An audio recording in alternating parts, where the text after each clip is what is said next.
All right, ladies and gentlemen, let's get started. Y'all ready? How was y'all first session, or is this your first session? Throw a little wave up there as your first. If it's your second session, throw two hands.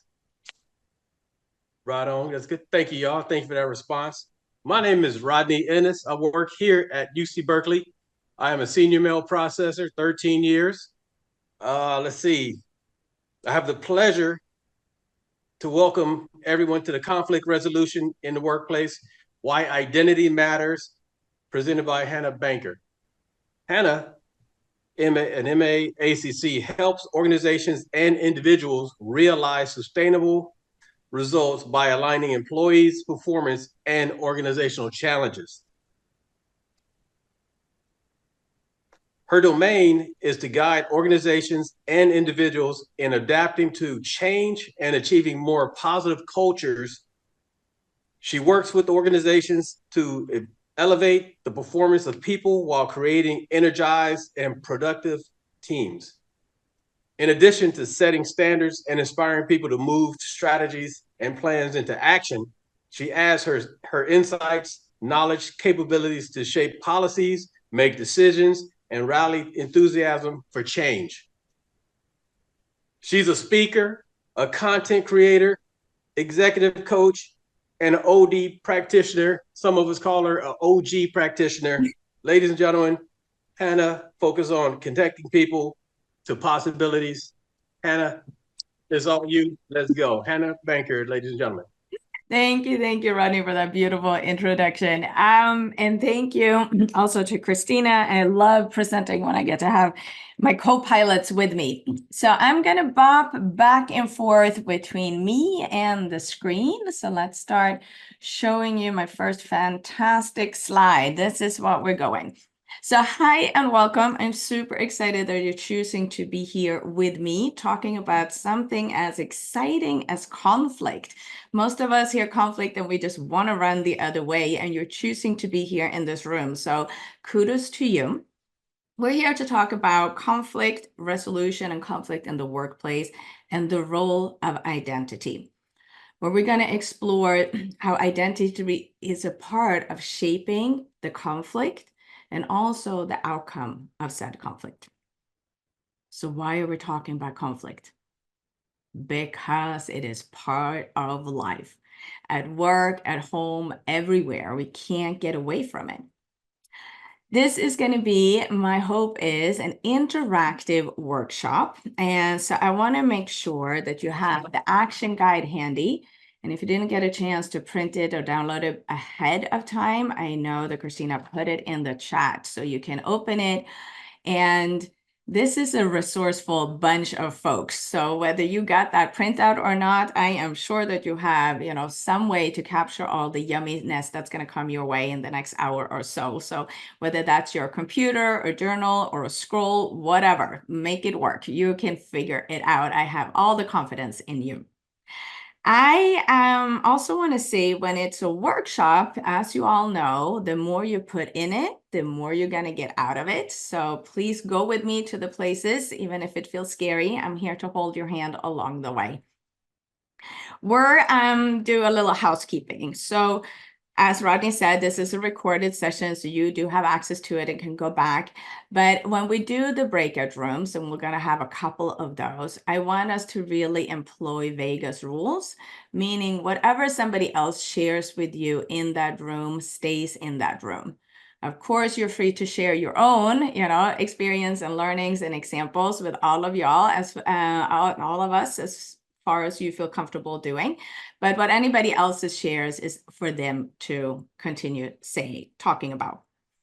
And of course, I want you to share everything that you learned today and spread the word, because we can find and create an environment with less conflict, or rather handling conflict in a more skillful way. We'll have a more peaceful world. So do take that with you.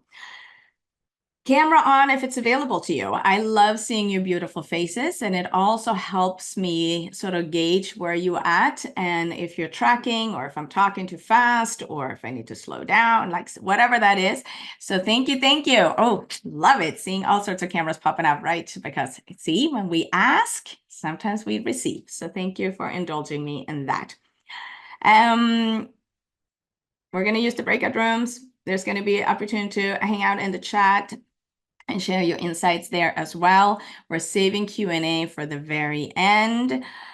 And what else? I think that is it as far as housekeeping and that kind of stuff. So let's get to it, because that's how we make it better.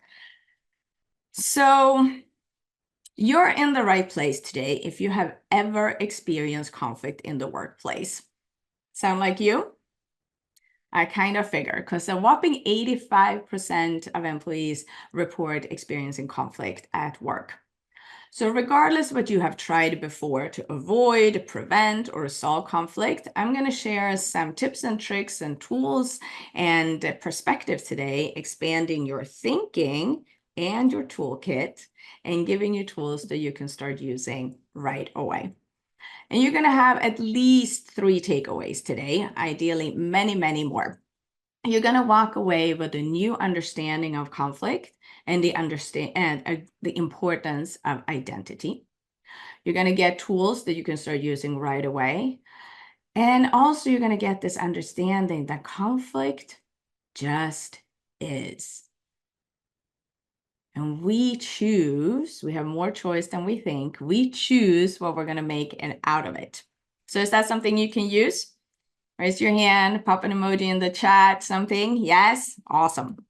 So I only have about an hour today. And as you've already figured, I can talk about conflict and the importance of it and to handle it skillfully all day long.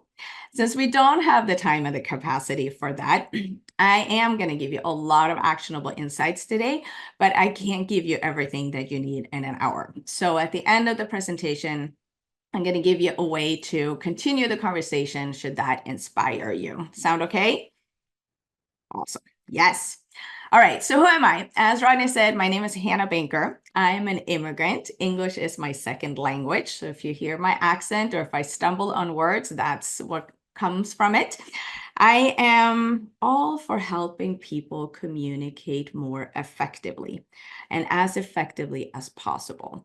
So not only as a bilingual person and operating in a culture that's not my own, I know how hard this can be and how many misunderstandings and frustrations and conflicts and disputes that stem from poor communication.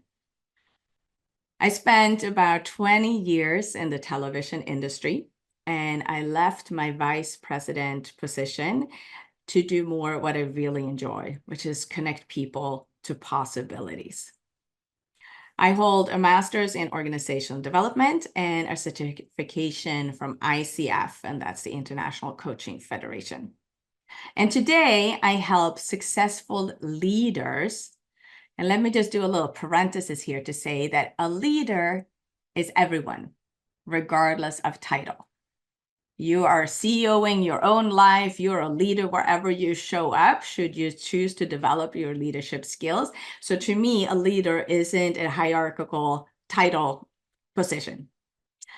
So I help successful leaders manage their time and their energy by becoming more skillful communicators, strategic thinkers, and resilient individuals. And one of my favorite ways is to work with people one-on-one, but I also do a lot of trainings and work with groups. And the desired outcome and the result is always to feel less overwhelmed, not so lost, but really feel grounded in your confidence and your continuous development. Pardon me. My company is called Working Solutions Group for a reason. I provide solutions that work. So why get good at conflicts? Let's rock and roll and get this party started. And I'm going to pop back to my deck and I'm going to share this with you. We experience conflict all the time. And as I said before, they're not inherently good or bad. In fact, conflict is part of life. Conflict is healthy. Conflict is a feature, not a bug. Conflict is a part of the operating system of any relationship and within any organization. And it is a good thing that we have different opinions and perspectives, that we bring a diversity of thought to the table.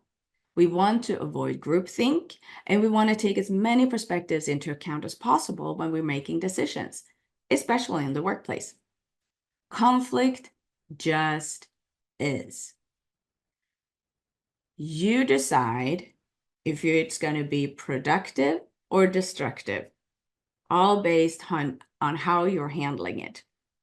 Conflicts are healthy when we're handling them in a healthy way. I know some of you are thinking, nah, I'd rather just avoid them altogether. And I'm going to tell you it's impossible, right? Whether it is what are we going to have for dinner tonight, or which font are we going to use on this presentation? How many students are we going to enroll in this program? We have different perspectives and we come with different experiences, and we cannot run away. We cannot hide. So the only way is up. And that's the way I'm inviting you to go up, up, up. We're going to go up and we're going to get skilled and learn about it. So let's look at what conflicts actually can do for us when we shift our perspective and think about the positive possibilities that conflict can come. Conflicts can bring issues to the table, help join people together, clear out resentment, clarify goals, provide learning opportunities, and build happier, healthier relationships. And I want to spend a little minute talking about that exact thing. So I don't know how many of you have heard about this long-term study coming out of Harvard University, where they have tracked and followed a group of people for a whopping 85 years, trying to look at this one thing: what makes a happy, healthy, fulfilled, content life? So over these 85 years, they have tracked people of all sorts of economic stratas, socioeconomic stratas, life be lifing, and all sorts of stuff has happened to these people over 85 years, right? Divorce, death, illness, all of it. And we have concluded over and over again that there is this one determining factor that's going to decide and dictate the contentment and fulfillment of somebody's life. No, it is not a 3-car garage.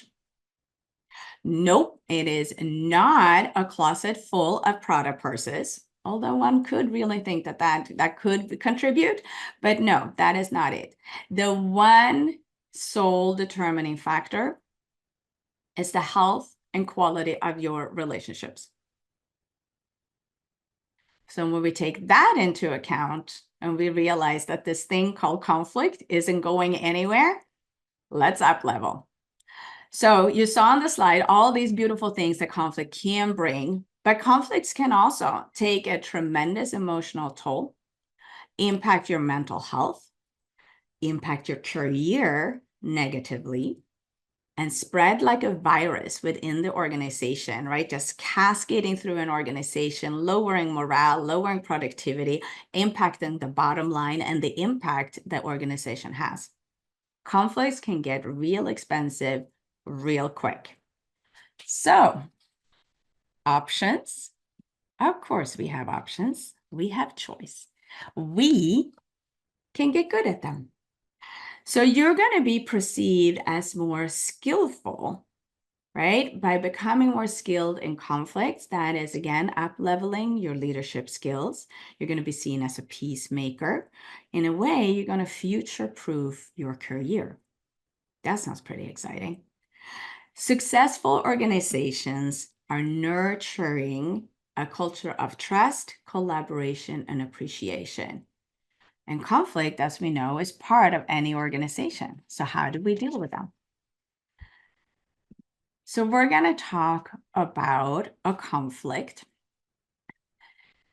And one of the core key elements of conflict is that if a conflict occurs more than 3 times, it is not about the topic. It's not about the content. And that is true at home just as well as at work. If you're arguing with your spouse whether they put the toothpaste cap back on more than 3 times, that is not what we're talking about. I guarantee it. So here's what we're going to do. We're going to send you out and we're going to do our first activity. Let me look at this. So you have it here. We're going to send you out to breakout rooms. And what in that breakout room, you're going to share a conflict that you have had more than 3 times. Now you choose what conflict that is. It could be a work conflict, it can be a home conflict, it can be a life conflict. You're going to have a total of 4 minutes. So you're going to get 2 minutes per person and share this thing. And the person whose name is last alphabetically will go first. Any questions, any thoughts, anything before we send you out? I don't see none. See, resourceful bunch. You got this, people. Okay, a conflict that you've had more than 3 times, 2 minutes each. The person with the shortest hair goes first. I will see you in a few.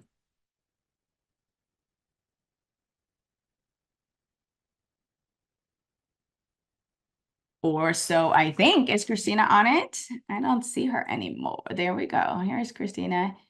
I'm sure she's working on it.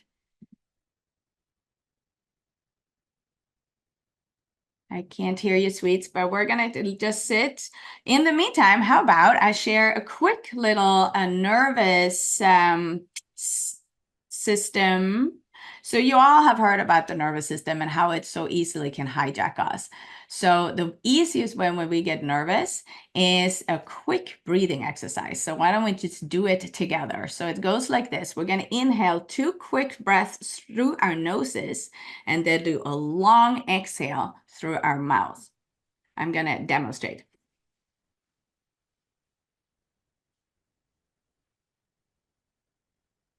That, folks, costs $0, is always available to you. And if I could patent it, it would, because if I could sell that stuff, we would all go to a fantastic trip to Cabo, but I can't.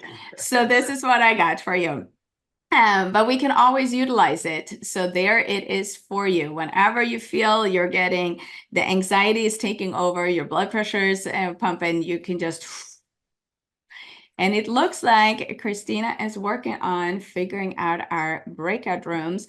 We'll give it another couple of minutes. And if it doesn't work out, we're going to just do a little pivot and figure out this anyway. So Christina, let me know if you feel that we're on the move or if we should take move on and pivot. It's making me add them individually, so it's taking me quite Oh, a few. snap-a-doodle. I'm Yeah, sorry, honey. sorry about that. All right. Well, we get an opportunity to breathe a little extra, especially you. That's super not according to plan, but this is what life does, right? Life be lifing. So it just depends on how we're handling it. So in the meantime, you all get the chance to think about that conflict of yours that you've had more than 3 times. And again, if you're going to end up in a breakout room with one of your coworkers, you might want to choose to not use a work conflict to talk about. But I'm sure we've all, as humans, have had, you have probably a list of conflicts you've had more than 3 times. And then when you all get to come back, we're going to just keep on moving. And I'll see if I need to adapt my timing a little bit accordingly. But I see people popping away. So you're getting into your rooms.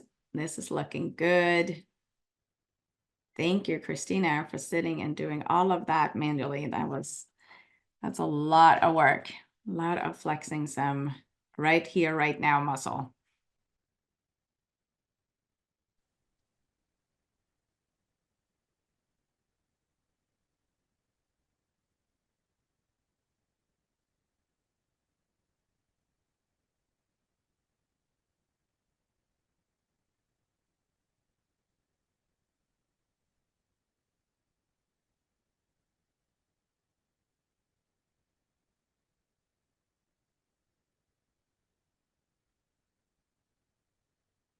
All right, as Christina is working away, we'll see who feels that they have the shortest hair. I was working with a woman yesterday. She had this beautiful bun up, so I couldn't even determine if I had longer hair than she does. But we decided to not fight it out and just gracefully figure out who's going to talk first. And this is good because now you get a lot of chance to think through what you want to share. So that's fantastic. And if for some reason you haven't been assigned a breakout room and we're going to run out of time, we're going to just figure it out anyway. So no worries. We got you. We're going to hold your hand. It's not scary. We're just rolling with it. Life be lifing. We barely got through even one person in that time. Yeah. Okay. All right. So let's just do this. You know what? It's really interesting. I don't know where we are really. Christina, I think we can just, I see that you're working super, super hard and I appreciate it, but let's just skip this breakout room and let's move on so we don't lose the rest of the yummy. So I was going to say thank you for sharing in your rooms. And thank you for being open and participating. So regardless if you got the opportunity to do that or not, you have now that conflict on top of mind. And that's fantastic because we're going to use that throughout the rest of the workshop. And if you got a chance to share, or if you want to share, regardless if you shared with a person in a breakout room, if you want to pop a takeaway in the chat, that would be fantastic. And here's to the person who just unmuted and shared this. I love it because what I was going to say next is this. You might say we didn't have enough time, and that was by design. Because I really want to demonstrate the importance of effective communication. So 2 minutes per person is like, right? And then you can't talk so fast. And what do we want to say? And how do you want to include it? And are they even listening? And did they understand what I was saying?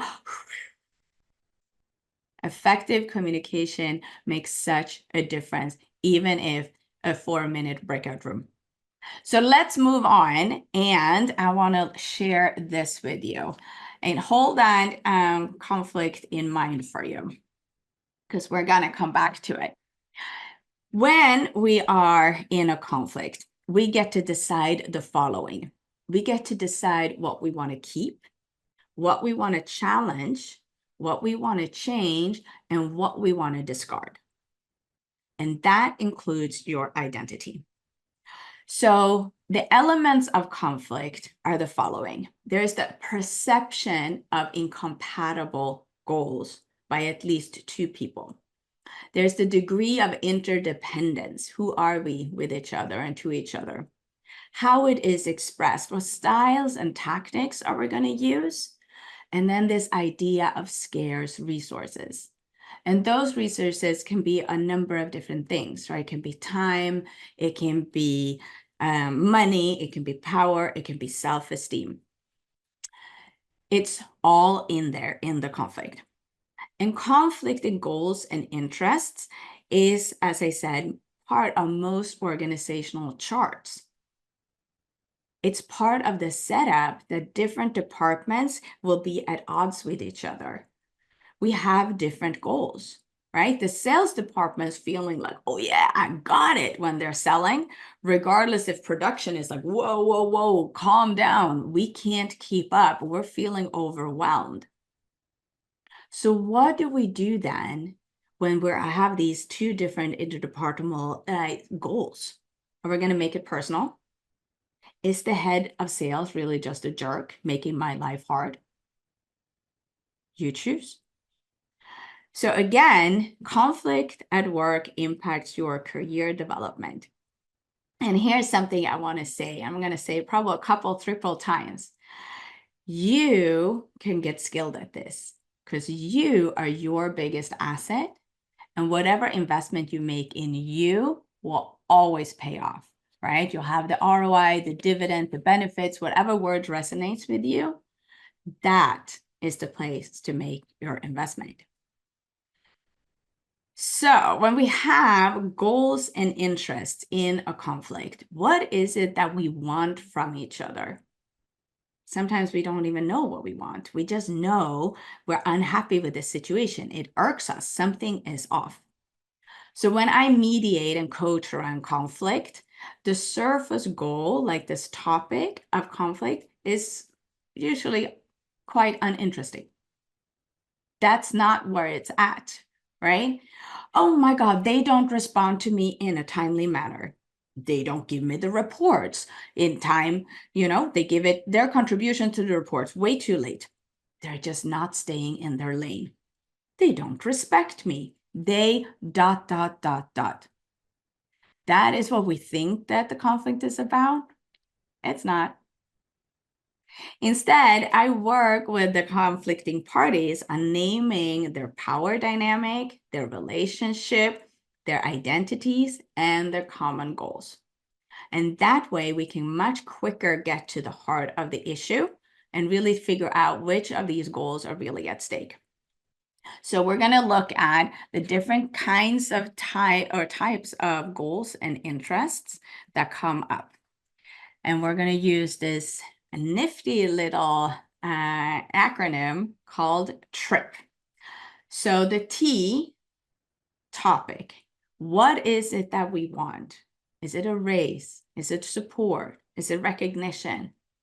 R, relationship. Who we are to each other. What's our power, importance, interdependence? I, identity. Who am I in this interaction? What's my reputation and what's at stake for me? And P, the procedural. What kind of process are we going to use? What styles, what tactics? How are we going to accomplish the goal? So not all of these TRIP goals emerge in every conflict. For instance, there might actually not be a topic. That T might just not be there. But what we see that there are two goals that consistently are propelling disputes and conflicts, and that's R for relational and I for identity.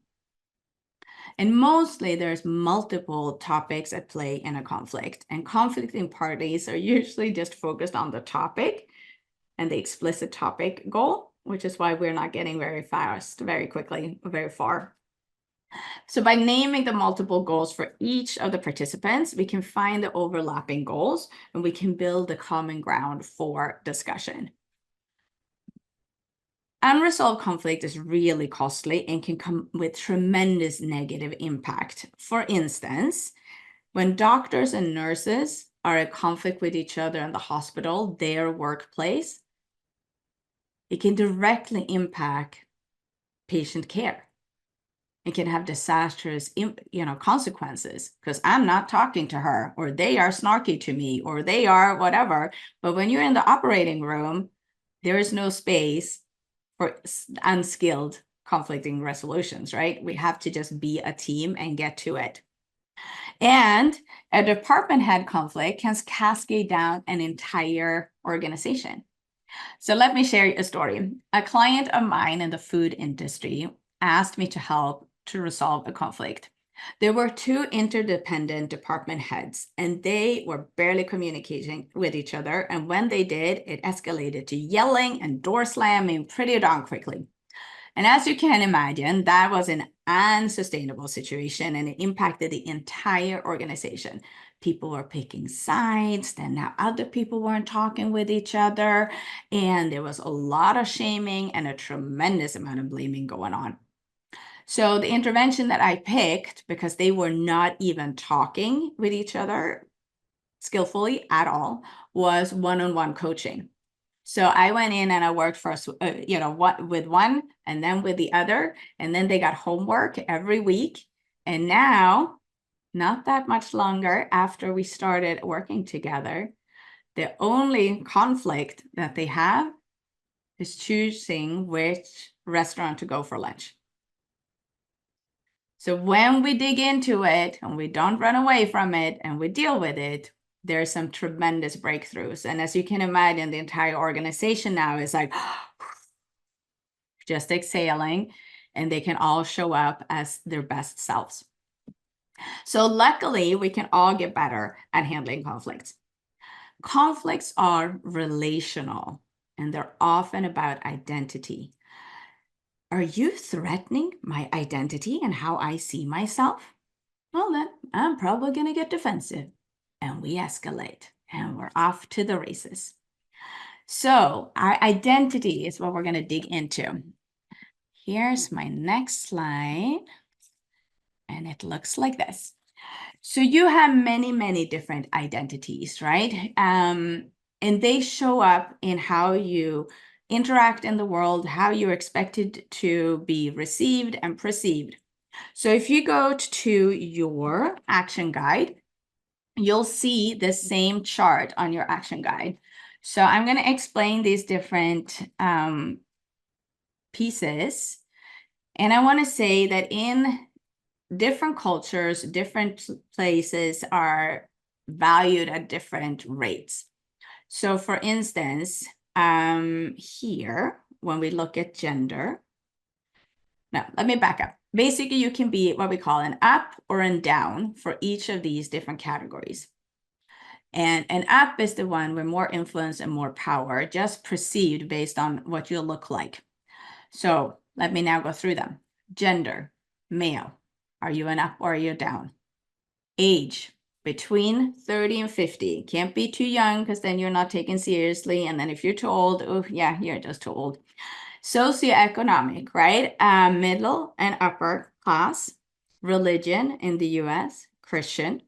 Sexual orientation, hetero. Race, white. Ethnicity, white American. Immigration status, citizen, right? This is a very different if you're a citizen, if you're a green card holder, HB1, if you don't have papers, impacts your power and your status. Ability, able-bodied, language, fluent English, culture, mainstream. So these ups and downs are not necessarily true for every situation and every conflict. There might be conflicts where Mandarin or Spanish, or in my case, Swedish, is the power language. But these are some of the places where you're going to show up and you're going to be perceived. So we're going to go to your action guide. And here's what I want you to do. Take a minute to score yourself and where you are an up or a down. And you can do this in a couple of different ways. One is to go back to that conflict that some of you got an opportunity to share in the breakout room and take in that conflict. Are you an up or a down in these different categories? So I'm going to give you a minute to just circle or score or do whatever you want to do.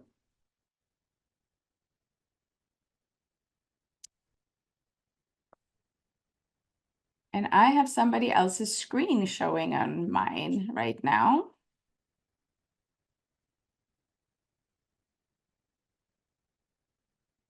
Great. Thank you. All right, let me see if I can get some eyeballs if you feel that you're ready. Some people are still writing and scoring themselves. Perfect. This is part of what we're talking about whenever we reflect and we put into the workshop what we get out of it.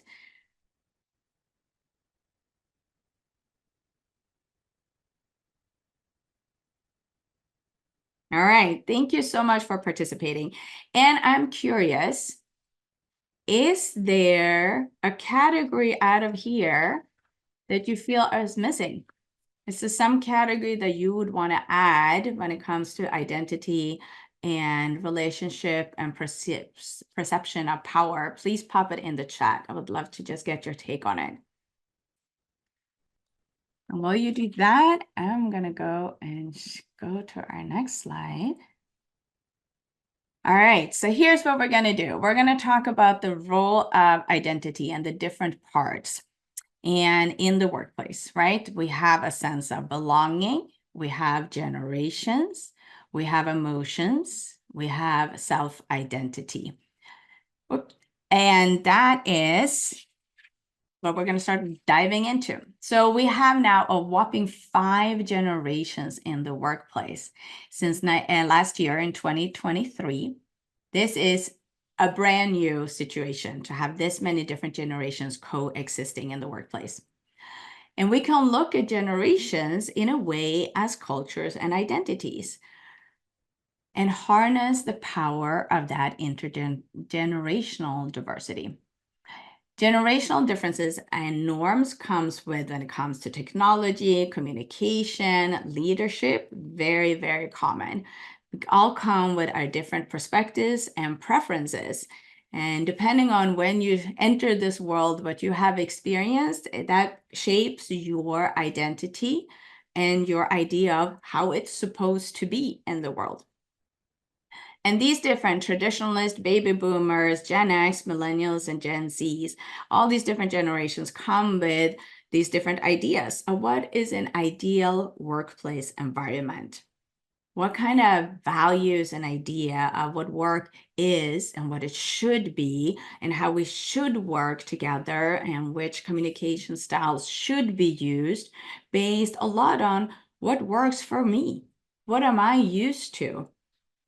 Right? We have the digital natives these days, and we have people like me. I was like in the transition, right? And then we have generations that work perfectly well for long time without any technology. So what do you mean we're gonna use Slack? Or why are we DMing? Can't you just pick up the phone? None of these are worse or better. They're just different. So let's go back to your action guide and look at here, which generation do you belong to? And what generations do you work best with? And maybe even jot down, like, why? Why do you think you're working better with some generations than others?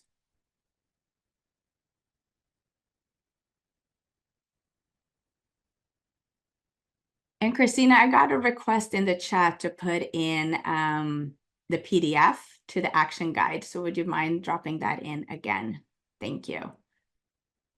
And thank you for your comments here. Place in the org chart, potential category, education, certification. Nice, thank you. All right, so that is just looking at generations and just being mindful of how different generations have the different perceptions. And again, nothing is necessarily worse or better, just different, right? In the UK, they drive on the other side of the road. It's not the wrong side of the road because they're still going, you know, they're getting to where they're going. So it's not wrong, it's just different. And it's not how we prefer to do it.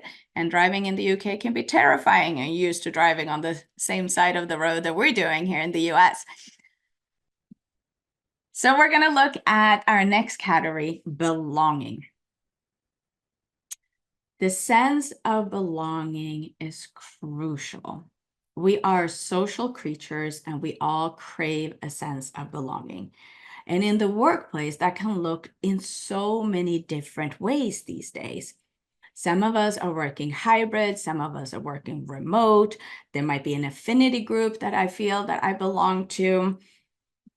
Who gets invited to lunch?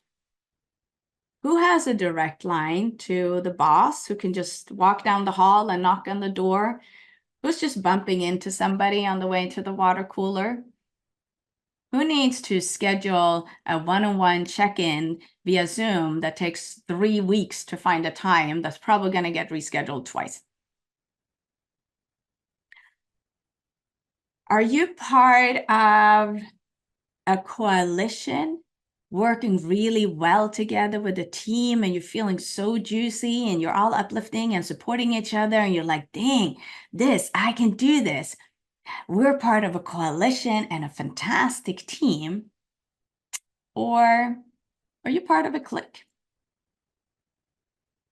You're still doing all the same yummy stuff that you're doing and you feel that you're vibing with your teammates, and there are people out here that might consider you're not a part of a coalition. You're part of a clique.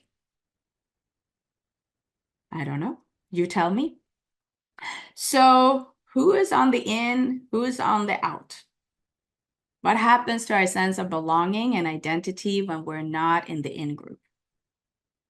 So depending on your experience, you can be part of a coalition or a clique. So let's go back to your action guide and just take a quick moment and circle or jot in that same conflict that you've had in mind all along, or you can pick a new conflict. Most of us have more than one going on simultaneously. And just circle, like, are you part of the in group or the out group? And I will say here, not all conflicts have an in or an out, right? If it's a conflict between two people, there might not be an in or an out group, but just something to keep in mind. You can use, again, that same conflict or pick a brand new one. And then we're going to move on and talk about something as exciting as emotions. We all have them. Most of us have been socialized to have a very narrow range of emotions, especially the ones that we're allowed to express.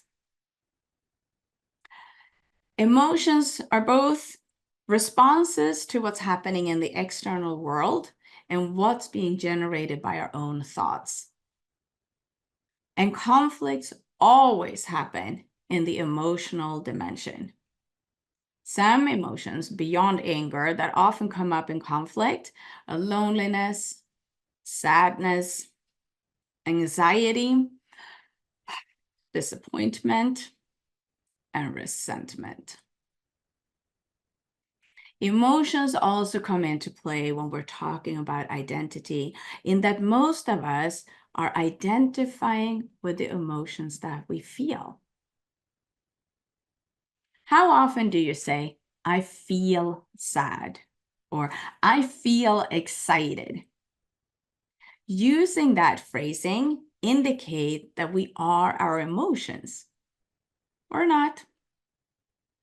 Listen to the difference when I say these two things. When I say I'm feeling sad or I'm feeling excited versus I am sad or I am excited. The implication, the meaning, the words really do matter.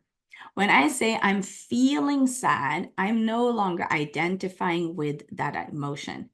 I'm experiencing it. Don't get me wrong, it's still here, it's fully present, but I'm not my emotion.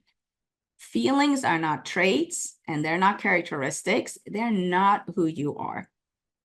Feelings are a physiological experience. And take this, it takes about 90 seconds for a feeling to run its course in our body. 90 seconds. That's not who you are. It's something that you're experiencing, much like eating a good piece of chocolate. It could take 90 seconds, but that's not who you are. You didn't turn into be the chocolate. So you are more than your feelings, right? And in conflict mediation, it's really crucial to name the feelings that the participants are experiencing. It makes us more humane and relatable. And most of us are not skilled in naming more than a handful of emotions. And that is definitely something I notice when I work with clients. Men, especially, they get to go from mad or happy. And women go from sad to happy. And there is about, I don't know, 88 different kinds of emotions that we don't even know how to name because we are not skilled at this yet. And as a coach, what we always say is like, when you name it, you can tame it. But if you haven't even identified what's going on, how are you going to act on it in a productive, skillful way? So I don't want you to identify with your emotions, but I want to highlight how important emotions are to identity and to be able to label a conflict situation. So we're going to go back to the action guide, and you get to talk about or write about your feelings, again, in this very particular conflict that you've already chosen, or you can pick a new one. And there are two ways to get brownie points if you want to. And one is to use the sentence, I am feeling, and then adding the different emotions that you're feeling about this conflict. And if you want to level up another level, you can also imagine into what is your conflicting party feeling about this conflict. Let me know if you have any questions. Otherwise, I'm going to give you a minute to just reflect on this thing. I am feeling what? Sad, abandoned, frustrated, resentful, hopeful, excited. You pick. It's your conflict.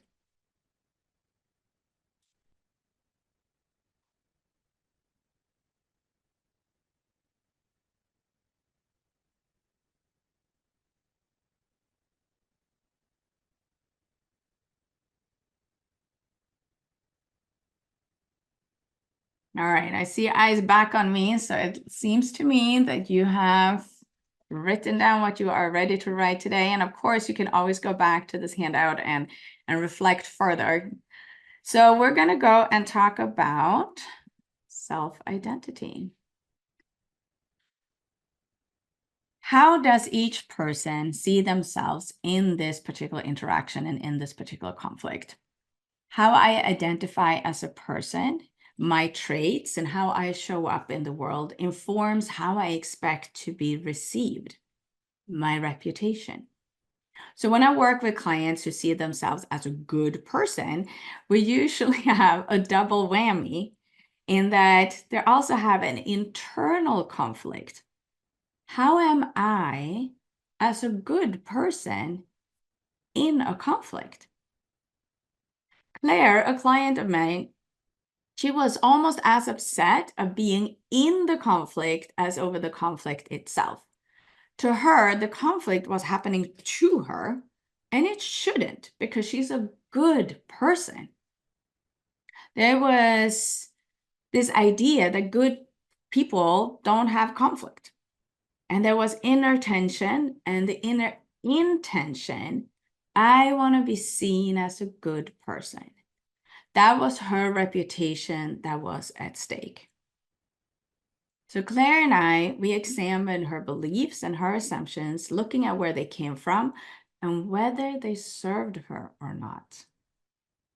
And this is really important. There's a bunch of stuff that have served you at some point that might just not serve you anymore. So she realized that she held on so tightly that many of her opinions and ideas and shoulds have almost become facts in her mind. So we worked on a reframe and opening up her thinking to frankly live more in reality. And that was the work that she and I did in one-on-one, and Claire was able to resolve her conflict in a skillful way. So conflict is, let's look at that. Let's look at how, going back to our action guide, let's look at how do you see yourself and how do you want to be perceived in this conflict? What is the perceptions when you identify? Do you want to be perceived as a generous person, as a leader, as a mediator, as a fun person, as a problem solver, as a person of status and power? Whatever comes up for you, please take a minute and jot it down. How do you want to be perceived? And again, for the brownie points and deeper reflection, how do you think the other person, your conflicting party, wants to be perceived? Because the way that you think of them as small-minded and not clever or annoying or whatever that is probably not how they choose and how they want to be perceived. So what's in it for them? Where can you meet them? A conflict is, of course, perceived and interpreted differently by each person participating in the conflict. We bring our cultures, our worldviews, our assumptions, our experiences, and our identity to every conflict.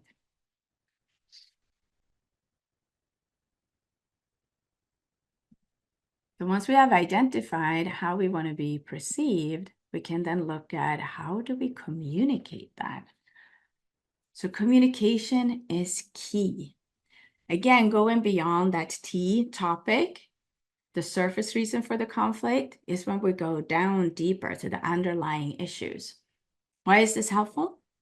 Because we slow down to go faster. And that's particularly true when it comes to conflict resolution. But more than that, it helps us prevent future conflicts between those same parties.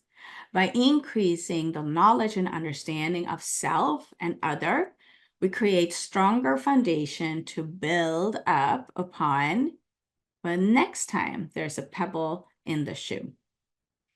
And many workplace conflicts and conflicting parties truly can benefit from a combination of coaching, mediation, and training. Always preventative, right? What we can get ahead of, it will just cost so much less in money, frustration, or that experience.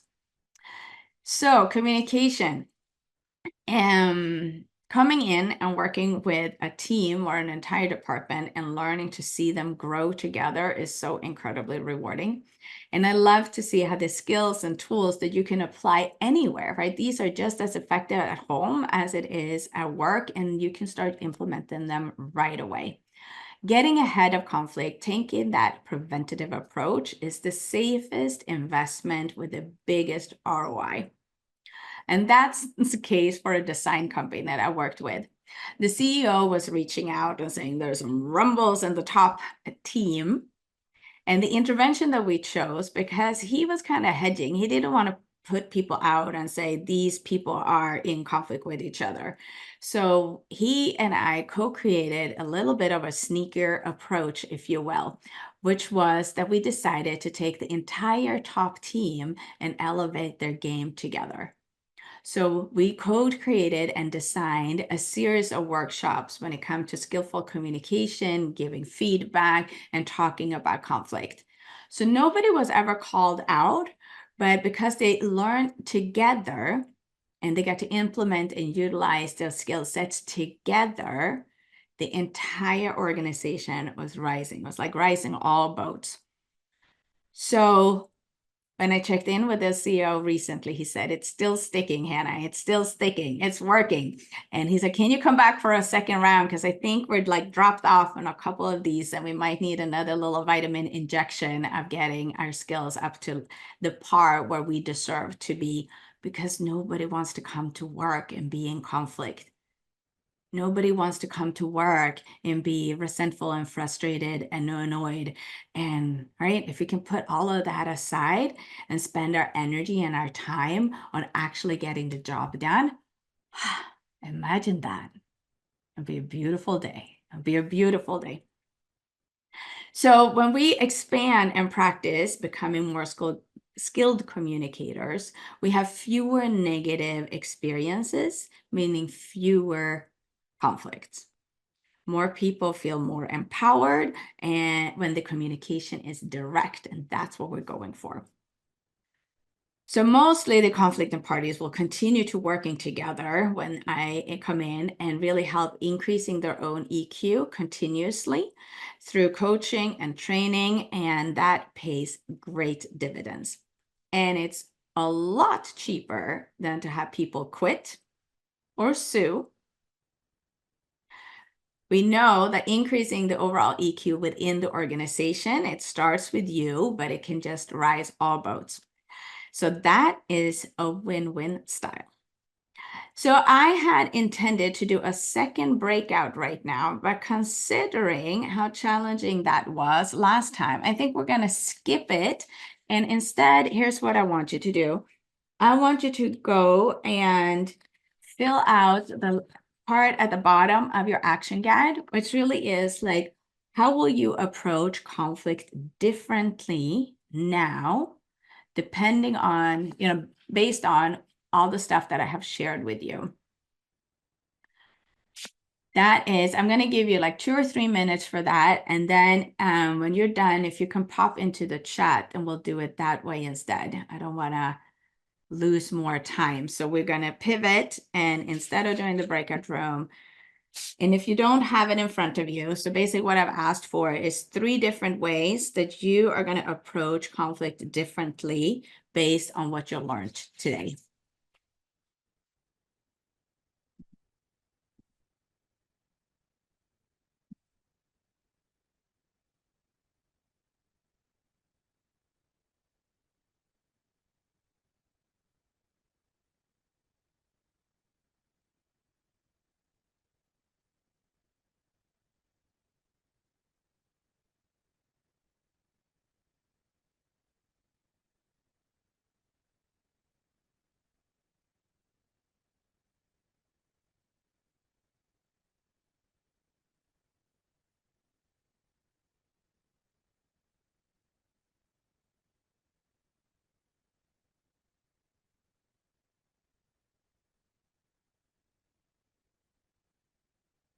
All right. And if you, as you're writing or typing or thinking about it, if you want to pop something in the chat for me to see how you have expanded your thinking today and what you will bring with you, that will be super helpful. I appreciate it.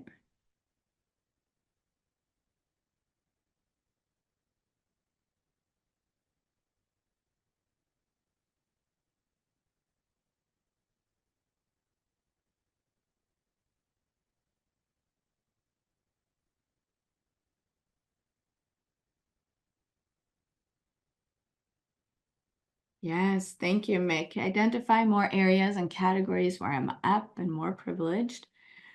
Trying to figure out how the other party wants to be perceived. Nice. Meeting the other person where they are. Yes. Conflict is necessary and it's not necessarily bad. Perfect. Yes. Asking for some email, like, so this is interesting. So when I go in and work with teams, one of the first things I do is to really decide what are the social norms within our team? How do we want to interact? And when we create those expectations, for instance, what's the expected turnaround time to respond to an email? Is email the best channel? How do we do it? And I'm responding to something that was just to me directly, so I'm not going to give away who's adding this, but as a response, right? When we don't have clear guidelines and we don't know what's expected of us, and we don't have the shared understanding within the team or the department of how we do things around here, we have friction. And all of that we can build away. We can make it go away, I promise. Yes, thinking about how I want to be perceived might get in the way of communication. Interesting reflection. Yep, and how people can get so involved in our perceptions and our ideas of what it should look like and how it should be that they becomes fact. I usually say when it comes to people, there are very, very few things that are facts, right? Any relationship in math, 2 + 2 is almost always 4. But when you interact with humans, 2 + 2, sometimes it's 5. Sometimes it's 2.5. Sometimes it's 10 because we're different and who we are. Did you eat? Do you have low blood sugar? Are you worried about your sick mom at home? Do you need to schedule a kid's dentist appointment? Who you are and how you show up is different all the time. So we have to be sensitive and meet people where they're at and also level up our skills so we show up as the best version of us. That's part of our job description. So thank you so much for sharing. I love it. I'm going to go and look at a few last things and we're going to wrap up because we're almost to time. So here is what we're doing. Conflict is a multifaceted interaction, and today we illuminated some of the specifics around identity. Again, as I said, as coaches, what we call it's name it, we can tame it, but without having identified it, we can't really do anything effectively about it. So once we analyze, name, and clarify these different aspects of identity and understand how they play a role in the conflict, we're in a much better place to effectively deal with them. And remember, conflict is a feature, not a bug in the system. Effective conflict management requires strong EQ, emotional intelligence. And luckily, that is something we can learn, much like we can learn a second language, or we can go to the gym and start flexing our muscles. All of that is a growth mindset. So if you are ready to start practicing that, I've created a trip worksheet or a guide for you. So you can get that here at this QR code. And I also know that some of you are eager to go faster and would like to see if partnering together is the right next step. So if that's you, I've opened up a few spaces for some connection calls and strategy calls with me, and those are no cost. So you can find that at this QR code as well and snag one of your spots. You also find that same QR code at the bottom of your action guide. So that is what we have. And I want to say, here's some of the sources where it's coming from. I know somebody else asked in the chat as well. So thank you so much for spending time with me today and choosing to deepen your understanding about the role of identity and conflict in work and at life. So I have a few minutes. So if there are any questions, we can open up that.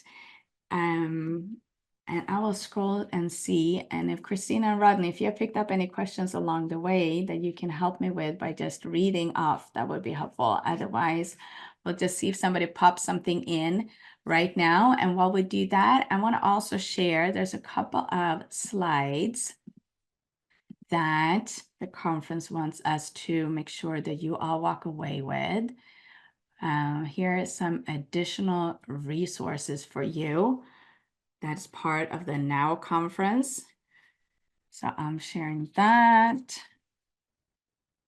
And I'm sharing this one, just so you know that these are, regardless where you're at geographically and which university you belong to, you have access to all of these lovely resources. So any questions? We have a couple more minutes. Anything you want to add? Just pop a question. And do find me. You can find me on LinkedIn. You find me via email. I do a lot of speaking. I do a lot of trainings. I coach people one-on-one. This is like my jam. This is why I do this work, because I want you all to have a better experience at work. All right. Well, Rodney, then I will let you take it away. Oh, wait, here's a question. Let me read it quickly if you have it. How do you manage the conflict when the up category person does not wish to engage, yet is responsible for the work? Now, let's dig into that. Juicy. Thank you so much for that one. So that is interesting, right? And only having that sentence or that question so that I can make a lot of assumptions, and I don't want to do it. So I'm going to keep it pretty high level. But what I would open up with is probably to say, here's where I need your help to do the best work that I can do. Here's the help that I need for me to be my highest, best self in this role. Right? This is not where it's you as a person necessarily, but in this role, you've been hired to do this, fulfill this role. And it comes with these responsibilities and these requirements. And as my leader, my boss, however you talk to them, like the title that you have, how can I partner with you? And here's the help. And whoop, most of us are not used to asking for help, right? This is scary stuff, kind of vulnerable, but in a way to just decrease the potential agitation that might be in the room. When you're asking somebody for help, I'm reaching up my hand, I'm asking you to help me. You can remove a lot of the agitation. And most people actually want to be helpful. Sometimes we forget, but it's true. Any tips on navigating conflict when there's a power dynamic? Yeah, so again, like, what do you need out of this person? And if you can get real clear with yourself and what are your contributing factors, if, I was about to say if any, but usually when there's conflict, there are two people in it at least. So what's your part of that dance? And the power dynamic, again, are you asking for help? Are you asking for leadership? Are you asking for advice? And what do you need? Hey, I'm going to do this presentation. Can you take a look at my fonts? Can I practice this with you? What is the part? So it's a very general question. So if I have more time and more detail, I could dig into it and probably give you a more fruitful answer. Okay, I think Rodney, we have a couple of minutes. I'm going to let you take it away. Thank you so much again for showing up. Thank you, Christina. Thank you, Rodney, for being my co-pilot. And I'm looking forward to interacting with you. I hope you take advantage of the QR code and use that. And follow me on LinkedIn and other places. And we'll probably see each other next year, if not before. Thank you.